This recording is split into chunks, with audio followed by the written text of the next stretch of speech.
ఈ దాడులు తీసుకొచ్చే ప్రయత్నమే బీజేపీ చేస్తుంది. దాడులు చేసే ప్రయత్నమే బీజేపీ చేస్తుంది. చాతగాని ప్రయత్నం మీరు చేస్తారు బ్రదర్. ఇది చూడండి, ఇది దేశంలో ప్రతి ఒక్కరికి అవకాశం ఉంది. వాళ్ళ యొక్క ఏదైతే ఉందో వాళ్ళని తెలియజేయడానికి వాళ్ళకి ఒక అవకాశం ఉంది. ఈ రోజు మీడియా బీజేపీ చేస్తున్న ఏదైతే కులం మతం పేరు మీద చేస్తున్న దాన్ని కొంతమంది మీడియా మిత్రులు కూడా బయట పెట్టడానికి చూస్తున్నారు. కానీ వాళ్ళని మీరు ఏం చేస్తున్నారు? దాడి రూపకంలో వాళ్ళని భయభ్రాంతులకు గురి చేస్తున్నారు. సో అటువంటిది మీరు మొత్తానికి మార్చుకోవాల్సిందే. ఎందుకోసం అంటే దేశ ప్రజలందరూ చూస్తున్నారు. ప్రేమ్ గాంధీ గారు, ఇక్కడ ఒక విషయం మనం చర్చించుకోవాల్సి వస్తుంది. ఏ రాష్ట్రంలో ఎన్నికలు జరిగినా మొదటిగా వచ్చే ఆరోపణ మతాల పేరుతో విధ్వంసం సృష్టిస్తున్నారు, మతాల మధ్య చిచ్చు పెడుతున్నారు అని ఖచ్చితంగా ఆ స్టేట్మెంట్ బీజేపీ పార్టీని ఉద్దేశించి అడగడం జరుగుతోంది. అయితే వీళ్ళకు ఎప్పుడో ఒక అభిప్రాయం అయిపోయిందండి. అంటే హిందువుల యొక్క కాంట్రాక్ట్ అంతా మేమే తీసుకున్నట్టు. అరే హిందువుల గురించి హిందూ అని మాట్లాడితే కూడా తప్పు. దేవాలయానికి 500 యూనిట్ల విద్యుత్ ఇస్తే వీళ్ళకి అది కూడా తప్పే. అరే ఎక్కడ చూసినారు కానీ మతపరమైనటువంటి విషయాల్లో భారతీయ జనతా పార్టీ మాట్లాడితే తప్పు అనేటువంటి అంశం ఉంటే, అరే ఒక హిందూగా ఉంటే తప్పేముంది? అది తప్పు కాదు ప్రేమ్ గాంధీ గారు. హిందువులకి సపోర్ట్ చేయడమో, హిందువులకి సంబంధించి ఏవైనా విధ్వంసాలు జరిగినప్పుడు వాళ్ళకి అండగా నిలబడమో తప్పు కాదు. కానీ ఖచ్చితంగా వేరే మతాలను సపరేట్ చేయడం, లేదా హిందువులందరూ సంఘటితం కండి, హిందువులందరూ ఏకమై రండి అని పిలుపునివ్వడం, అది వేరే మతాలను విడగొట్టడం లాగా అనిపించడం లేదా? అంటే ఎక్కడో కొంత ఎమ్మెల్యేలు కానీ లేదా కొంతమంది కార్యకర్తలు కానీ ఇస్తున్న స్టేట్మెంట్స్ బీజేపీకి ఈ విధంగా మతపరమైన పార్టీ ఇది అనే ఒక మచ్చ పడుతోంది. అది ఏ విధంగా చూస్తారు? అది ఏం లేదంటే భారతీయ జనతా పార్టీ సనాతన ధర్మానికి హిందుత్వానికి మొదటి నుంచి కూడా కట్టుబడినటువంటి అంశం కాబట్టి కొంత మాట్లాడతాము, సనాతన ధర్మం మీద మాట్లాడతాము, ధర్మాన్ని కాపాడుకునే ఒక హిందూ గర్వంగా హిందూ అని చెప్పుకునేటువంటి పరిస్థితులు లేనటువంటి పరిస్థితులు కాంగ్రెస్వి, ఆమ్ ఆద్మీ పార్టీవి. వీళ్ళు సెక్యులర్ అనేటువంటి ముసుగులా ఏం చేస్తారో అందరు కూడా తెలుసు కదా.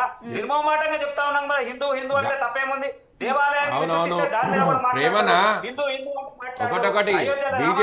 దాని మీద మాట్లాడతారు. ప్రతి అంశంలో కూడా ఎక్కడైనా హిందువులకు సంబంధించిన అంశం మాట్లాడితే వెంటనే భారతీయ జనతా పార్టీ హిందూ ముసుగు హిందూ అని ఎందుకు అవసరమే ఉంది? అవన్నీ మీరు అభివృద్ధి అంశం ఉంటే అభివృద్ధి అంశం మీద మాట్లాడండి. దాని మీద అవసరం 500 యూనిట్ల ఉద్యోగం, దేవాలయానికి 500 యూనిట్ల విద్యుత్ ఇస్తా ఉంటారంటే దాని మీద పేద రాద్ధాంతం. అరే ఎక్కడ సనాతన ధర్మాన్ని కాపాడుకునేటువంటి పరిస్థితి ఎవరిని వ్యక్తిగతంగా అల్లది ఉంటది. భారతీయ జనతా పార్టీ తన ధర్మాన్ని కాపాడుకునేటువంటి ప్రయత్నం చేస్తుంది, దానిలో ఏమాత్రం సందేహం లేదు. ఇతర మతాన్ని దూషించినటువంటి దాఖలాలు ఎక్కడ ఉన్నాయండి?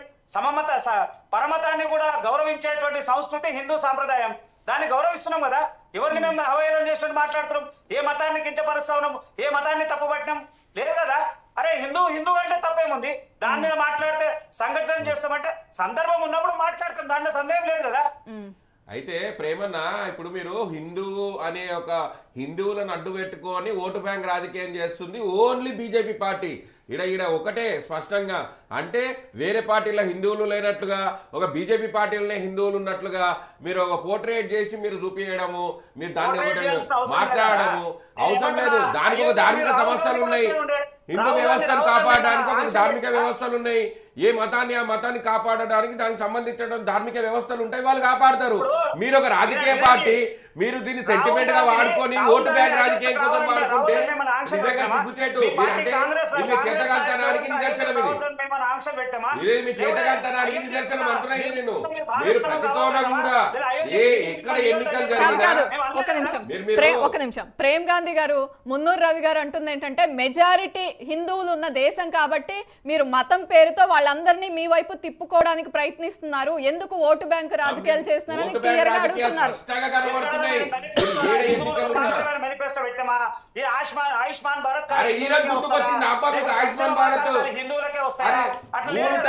ప్రధానమంత్రి కాదు గాంధీ గారు, నా మాటినండి మేనిఫెస్టోలా అమలు చేస్తున్నటువంటి పథకాలలో మీరు ఏం అమలు చేశారు సార్? మీరు ఢిల్లీ దేశ రాజధాని, మీ ప్రధానమంత్రి ఆడనే ఉంటాడు, మీ కేంద్ర మంత్రులు ఆడనే ఉంటారు. ఆడ పేద ప్రజలకు ఇవ్వాల్సినటువంటి ఆయుష్మాన్ భారత్ ని ఈసారి మేము మేనిఫెస్టోలో పెడుతున్నాం అంటే సిగ్గుచేటండి.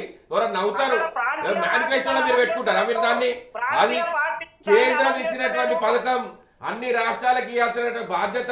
కాదు ఆయన ఏం అడుగుతున్నారంటే ఆయుష్మాన్ భారత్ అనేటువంటిది ఖచ్చితంగా దేశవ్యాప్తంగా అమలు చేయాల్సిన అంశమే, అది కొత్తగా మళ్ళీ మేనిఫెస్టోలో పొందుపరచడం ఏంటి?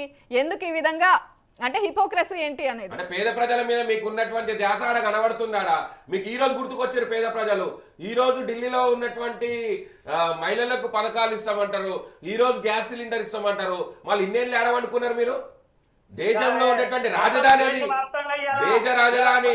ఓసారి ఓల్డ్ ఢిల్లీకి పోయి చూడు ఎంత దళితంగా ఉంటారు ఆడ. ఏం భారతీయ జనతా పార్టీ? మా నోరు తెరిస్తే మేము హిందువులను కాపాడతాం, హైందవ ధర్మాన్ని కాపాడతాం అంటారు. గ్యాస్ సిలిండర్ ఇచ్చినాము, దేశవ్యాప్తంగా ఇచ్చినటువంటి ఒక రాష్ట్ర వ్యాప్తంగా కాదు. అయితే కొన్ని రాష్ట్రంలో ఉన్నటువంటి పరిస్థితుల ప్రభావం కొంత మేనిఫెస్టోలో మార్పు జరిగిందే తప్ప దేశవ్యాప్తంగా మీ సిద్ధాంత ప్రకారంగా ఏడ పనిచేస్తుంది మీ పార్టీ? సిద్ధాంత ప్రకారంగా ఉంటే దేశ ప్రజల్ని కాపాడాల్సిన బాధ్యత ఉన్నటువంటి మీ పార్టీ ఏడ కాపాడుతుంది? ఆడ మా పార్టీ అధికారంలో లేదు అని అంటే ఆడ ఆ పథకాలను బంద్ చేపిస్తారు. ఇదా మీ సంస్కృతి? ఇదా మీరు నేర్పిస్తే పేద ప్రజలు? ఇదా మీరు కాపాడేది? ఇక్కడ క్లియర్ గా చెప్తా ఉన్నాము, ఏవైతే ప్రాంతీయ పార్టీలు ఉన్నాయో ప్రాంతీయ పార్టీలు భారతీయ జనతా పార్టీకి కేంద్రంకి ఎక్కడ గుర్తింపు వస్తున్నటువంటి ప్రయత్నంలోనే ఆయుష్మాన్ భారతే గానీ కేంద్రానికి సంబంధించినటువంటి అనేక పథకాల పేర్లు మార్చి ఆ యొక్క పథకాల యొక్క డబ్బుని లేదా పథకాలను కూడా అమలు చేయనటువంటి దాఖలాలు ఉన్నాయి. మేము క్లియర్ హిందూ అనేటువంటి ముసుగే లేదు కదా. మీరు చెప్పుకోవచ్చు కదా, మీరు మీరు మీ పథకం మాది అని చెప్పుకోవచ్చు కదా. ఆ దమ్ము ధైర్యం లేదా మళ్ళీ మీకు? చెప్తా ఉన్నాం కదా, చెప్తా ఉన్నాము, అనేక విషయాల్లో మార్పు తీసుకొస్తా ఉన్నాము. మేము అప్పుడు అదే చెప్తా ఉన్నాం కదా. ఢిల్లీకి మార్పు అదే కదా, ఖచ్చితంగా అధికారంలోకి వస్తాము. ఢిల్లీలో వచ్చిన తర్వాత ఎక్కడుందంటే ఈ రోజు ఈడీని పంపించాలి, సిబిఐ రెడీ చేయించాలి, మళ్ళీ తెల్లారి వాళ్ళని కండువ కప్పాలి.